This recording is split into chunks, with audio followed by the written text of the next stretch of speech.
Apparently, I'm smarter than the people at Radio Shack. Okay, Wednesday night at church, I was charging my phone. Um, During the service, I have the Bible app on my phone, and so I usually use that during the service. But I was out during the day, so I couldn't have my phone charged. By the time I got to church, it was at 9%. But luckily, I started carrying my charger with me everywhere. And so I just took it into one of the classrooms and I plugged it in. And I set it on top of a chair. And I used a physical Bible this time. It was very bizarre. I hadn't done that in years. But anyway, after service, I went to get my phone. And instead of grabbing the phone and then unplugging it, I unplugged it first. And that moved the cord and it fell off the chair and it like bounced off the legs and hit the wall and whatever. And it dented the volume button. And so that the volume up was permanently pressed in. And that didn't really bother me because it didn't affect the phone much. It didn't affect the volume, and I could still press it down, and then it brought up the volume options, and so I could still do that. So it didn't bother me. But the next morning, yesterday morning, I went to charge my phone, and I turned it off because I had a lot of things running, and it was actually draining even while charged, so I just went ahead and turned the phone off. And 2 hours later, I went to turn the phone on, and instead of going to the Galaxy S4 logo, it went to a wall of text telling me to reboot the system and apply updates from ADP, or no, ABD, or I don't know. I never heard of that. I'm more familiar with computer stuff, not phone stuff. And if that ADP or ADB or whatever is on the computer, then awkward. But anyway, basically, on Windows, when it goes to the Dell screen or whatever computer you're using, and you press F2 or F12, it goes to the boot screen. That's basically what it was doing. And I couldn't get past that. I would do the reboot system now, and I would scroll down to it and press the power button like it said, and it would restart and go right back to that screen.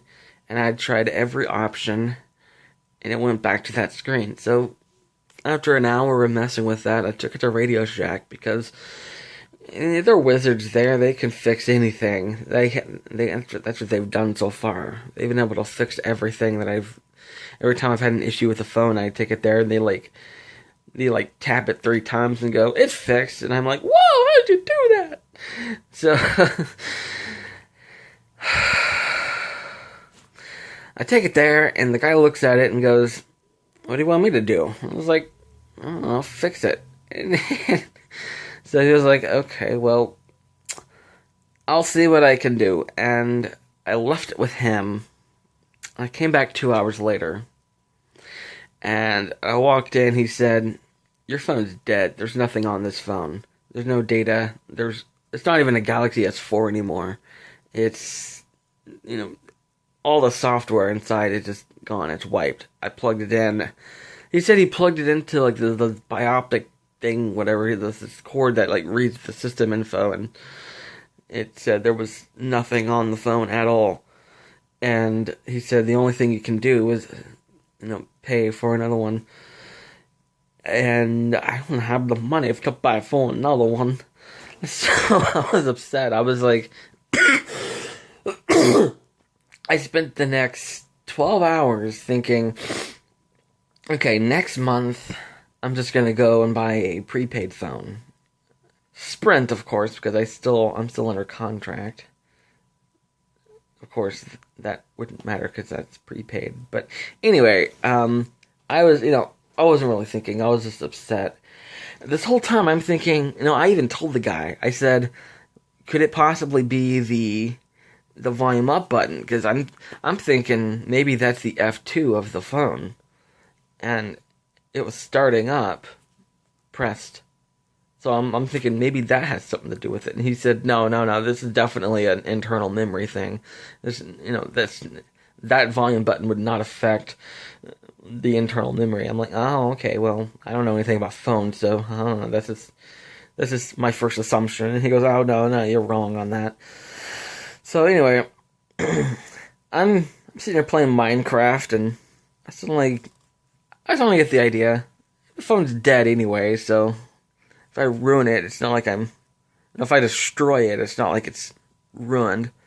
So I borrow my roommate's screwdriver, and I take out the 9 tiny screws in the back of the phone.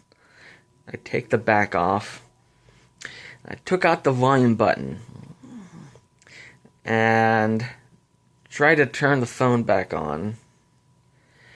And from the fact that I'm recording this, obviously on my phone, obviously I was right. I don't have a volume button anymore, but I have a phone. My thumbnail is long.